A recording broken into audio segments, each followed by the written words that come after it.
Hola, muy buenas tardes a todos, bienvenidos a un video más de Resúmenes en Telequia. En esta ocasión vamos a ver el concepto más complejo de Bourdieu, es decir, el hábitus, o lo que es lo mismo, hoy sí vas a entender el hábitus según Pierre Bourdieu.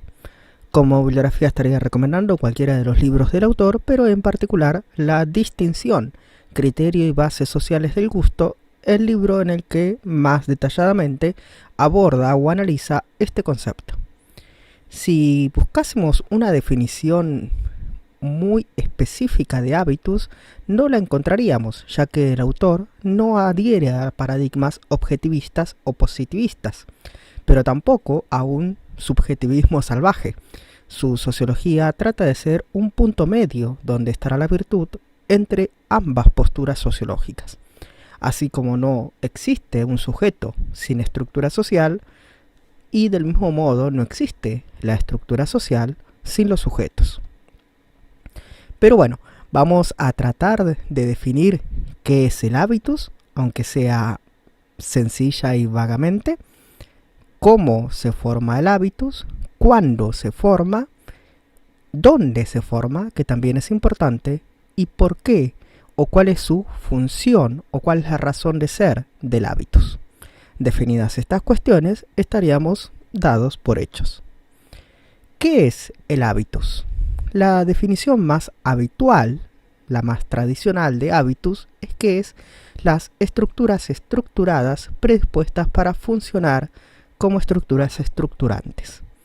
Esto es algo complejo de recitar, pero recuerden la regla mnemotécnica de las 4E.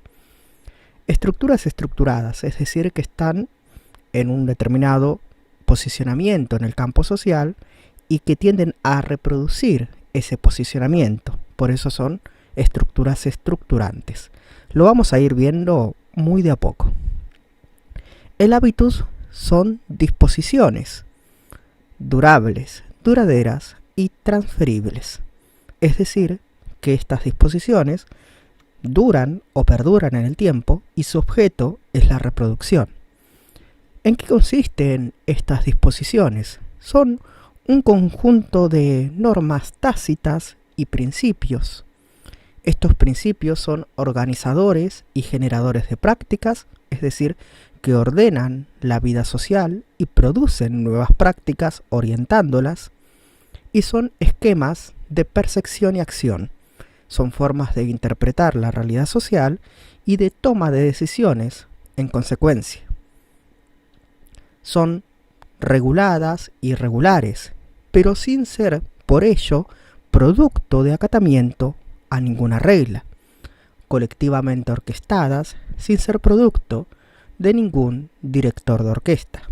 Estas dos frases, que parecen muy enigmáticas, quieren decir simplemente que el hábitus es completamente tácito o inconsciente. Una vez incorporado, está naturalizado como una segunda naturaleza social del ser humano.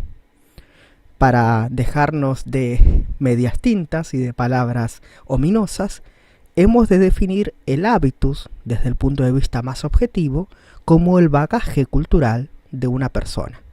Es su capital cultural incorporado. ¿Dónde y cuándo ha incorporado ese capital? Es decir, ¿en qué momento se ha constituido el hábitus? Empieza desde la más temprana infancia, mediante la socialización primaria y secundaria, en la familia y en la escuela. Y evidentemente en una familia que pertenece a un campo social que ocupa una determinada posición de clase. Por lo tanto, esta es la segunda característica más importante del hábitus, es que todo hábitus es siempre un hábitus de clase. Tiende a reproducir las condiciones que le dieron existencia, es decir, en qué familia se ha producido ese hábitus, lo que Bourdieu explica como la reproducción social. Los hábitus tienden a la reproducción de las condiciones materiales que le dieron origen, la posición familiar, su bagaje cultural, su capital económico y social. Como mínimo, los padres querrán, mediante las estrategias de reproducción y conservación del capital, que los hijos mantengan igual o mayor capital del que ellos tuvieron. Capital cultural, social, económico y simbólico. Por lo tanto, el hábitus es la herramienta fundamental la transmisión sine qua non, sin la cual el capital no podría conservarse y transmitirse. Si lo entendemos de esta forma, entonces el hábitus constituye precisamente las formas de ser y hacer. Son el acto y la potencia, porque para que uno pueda llevar a cabo determinadas prácticas en un campo social, en una determinada institución o contexto, ha de tener determinadas capacidades, actitudes, cualidades, esquemas de percepción y acción, formas de interpretar y de ver y tomar decisiones. Todo ello constituye el hábitus de una persona. Es su forma, como diría Durkheim, formas de actuar, sentir y pensar. Que vamos, el concepto de hábitus está también relacionado con el concepto de hecho social. Obviamente, Pierre Bourdieu es un honorable heredero de la tradición sociológica francesa. El hábitus es, por tanto, la interiorización de esta estructura social.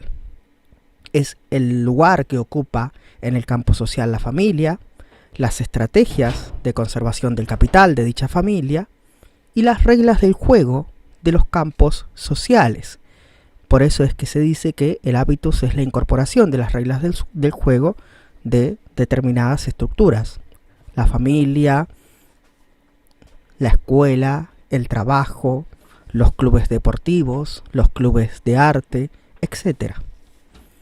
Lo que permite generar un sentido práctico de cómo actuar en cada situación, cómo interpretar la realidad social en cada momento dado y, por lo tanto, de tomar decisiones y actuar en consecuencia. Es decir, el hábitus es lo social hecho cuerpo, es lo social hecho carne en el sujeto que lo habita, es lo social en las formas de vestir, en las formas de andar, en las formas de preguntar, en las formas de comportarse, en las formas de interpretar la realidad, de toma de decisiones, de apreciación. Es lo social en el gusto particular de la persona. O lo que diríamos lo mismo, es el símbolo de la distinción de cada uno. Cada uno somos distinguidos de alguna forma o de alguna manera. Ninguno es evidentemente idéntico a otra persona, producto del hábitus que portamos. El hábitus, por lo tanto, determina lo posible y lo imposible, lo pensable y lo impensable. Hasta aquí nuestro brevísimo, curioso y caótico repaso del día de hoy. Espero que te haya quedado claro este concepto que es tan complejo, y si así ha sido, por favor, comparte este video. De esa forma me ayudas muchísimo en la divulgación de este canal de filosofía y ciencias sociales.